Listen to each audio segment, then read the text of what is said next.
Acting అంటే పిచ్చి చెప్పాలంటే నాకు. లేదండి, ట్రైనింగ్ అయితే తీసుకోలేదు. డాన్స్ అంటే గుంటూరులో తీసుకున్నాను. Actually my bottom is Vijayawada, గుంటూరులో తీసుకున్నాను. విజయవాడ. షూటింగ్ ఇప్పుడు ప్రస్తుతం రాక్లైన్ వెంకటేష్ గారిది జరుగుతుందండి. ఓకే అయిపోయింది.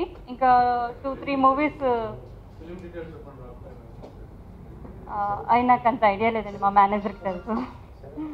అంటే డిస్కస్ జరుగుతున్నాయి. ఒకదానికైతే సైన్ చేశాను, ఇంకా 2 మూవీస్ రెడీగా డిస్కస్ జరుగుతున్నాయి అన్నమాట.